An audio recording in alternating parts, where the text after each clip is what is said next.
Bonjour, bienvenue sur Radio Sensation Normandie. Nous, Morgane et Axel, élèves de Bac Pro Commerce du lycée Clément Ader de Bernay, parlons de la contraception féminine. Axel, qu'est-ce que la contraception ?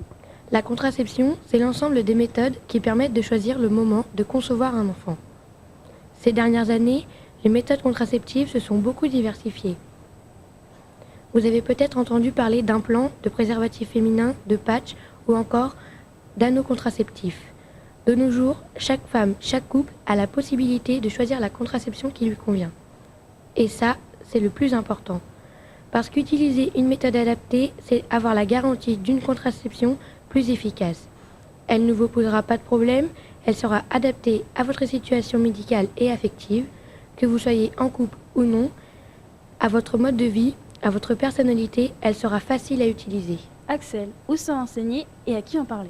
Pour obtenir une contraception et des informations, vous pouvez vous adresser aux médecins généralistes, aux gynécologues, aux sages-femmes qui sont là pour vous informer et vous aider à choisir la contraception qui vous convient et vous la prescrire. Les centres de planification ou d'études familiales, CPEF, assurent des consultations de contraception ainsi que des actions de prévention portant sur la sexualité et l'éducation familiale. Pour avoir un moyen de contraception, on peut aussi s'orienter vers les médecins et les infirmières scolaires. Ils peuvent également répondre à vos situations d'urgence, comme délivrer un moyen de contraception avec une ordonnance dépassée ou une contraception d'urgence. Pour tous les mineurs de moins de 15 ans, assurés sociaux ou ayant droit, qui souhaitent garder leur secret sur leur vie intime, il est possible d'obtenir sans autorisation des parents la prescription gratuite et la délivrance d'un moyen contraceptif de manière confidentielle en pharmacie. Avant toute relation sexuelle, il est important de savoir comment se protéger des grossesses non désirées et des MST, maladies sexuellement transmissibles, qui se transmettent par voie sexuelle mais aussi par le sang. Seul un médecin peut établir un diagnostic et prescrire un traitement adapté. Les principales MST sont le sida, l'herpès génital, l'hépatite B. Les préservatifs masculins et féminins sont les seuls moyens de contraception qui permettent de se protéger des MST. Voyons maintenant les principaux moyens de contraception. Pour lutter contre les grossesses non désirées, la contraception le plus courant est la pilule. La pilule est un contraceptif oral qui doit être prescrite par un médecin. Elle est efficace à 99% si la prise est correcte. Un comprimé à avaler quotidiennement à heure fixe et en général sur une période de 21 jours chaque mois.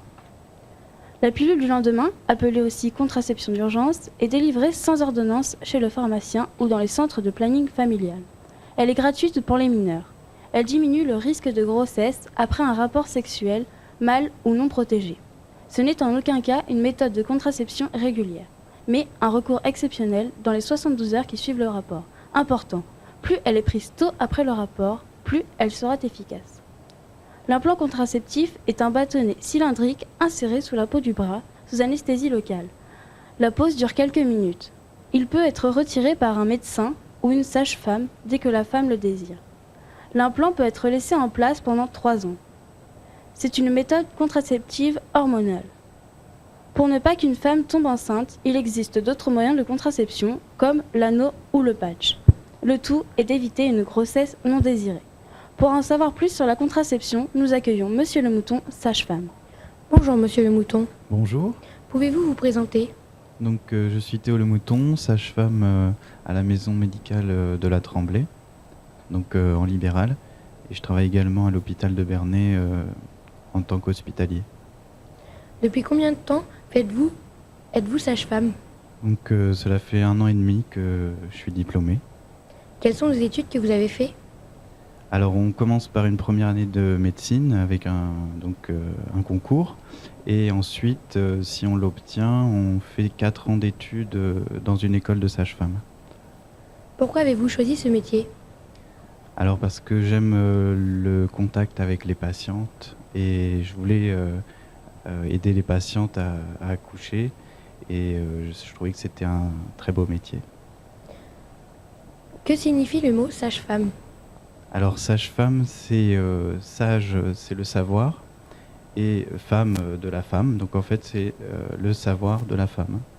Donc c'est pas forcément une femme par définition, hein, parce que les hommes s'appellent pas les sages-hommes, sinon ce serait le savoir de l'homme. Et donc sage-femme, maintenant on peut aussi appeler maïeuticien un homme ou maïeuticienne une femme. Combien d'heures travaillez-vous par jour? Alors c'est assez variable.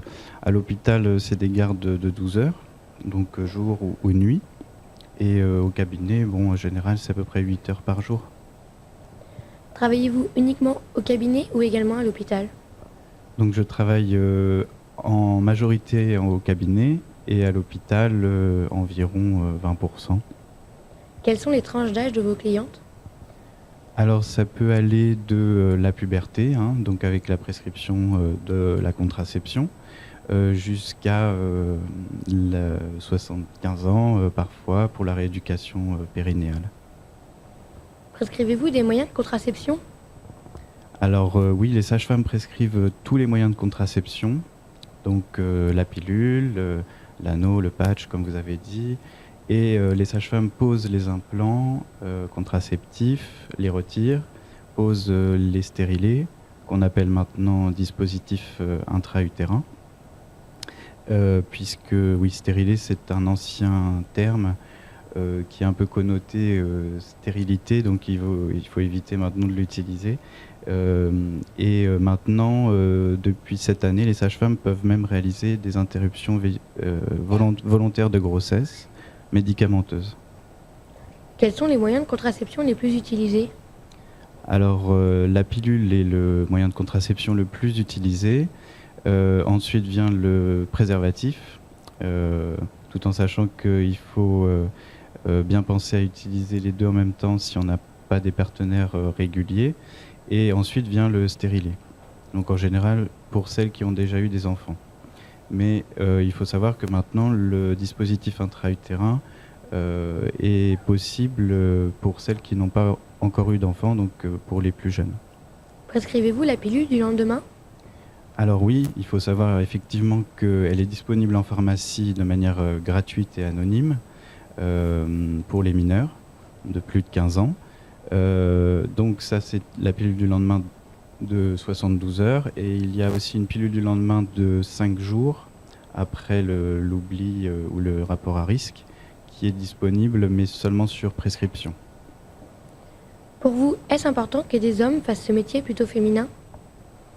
Alors c'est pas plus important qu'un homme fasse ce métier, mais je trouve que c'est important que les métiers soient mixtes, donc aussi bien les métiers stéréotypés des hommes que les métiers stéréotypés femmes. Donc il faut savoir que le métier de sage-femme, ça a été ouvert aux hommes seulement depuis 1982, donc avant c'était fermé aux hommes.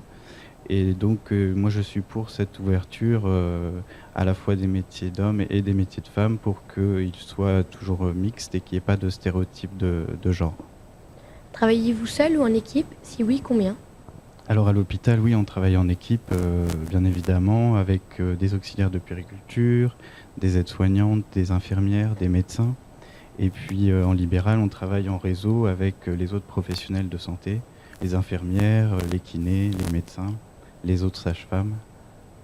Pour conclure notre interview, Monsieur Le Mouton, quelle qualité faut-il pour votre métier de sage-femme? Alors je dirais qu'il faut être assez calme, assez doux, à l'écoute bien sûr, avoir de l'empathie et puis avoir du sang-froid quand même parce que parfois on n'est pas toujours dans des situations faciles, mais voilà, surtout avoir de l'empathie pour moi. Merci Monsieur Le Mouton d'avoir accepté de répondre à nos questions. Merci à vous. Nous remercions également Monsieur Mocolin, proviseur du lycée Clément Ader de Bernay, Radio Sensation Normandie, ainsi que le PIGE, pour avoir mené à bien ce projet. Vous pouvez retrouver cette émission en podcast sur le site radiosensation.fr. Au revoir.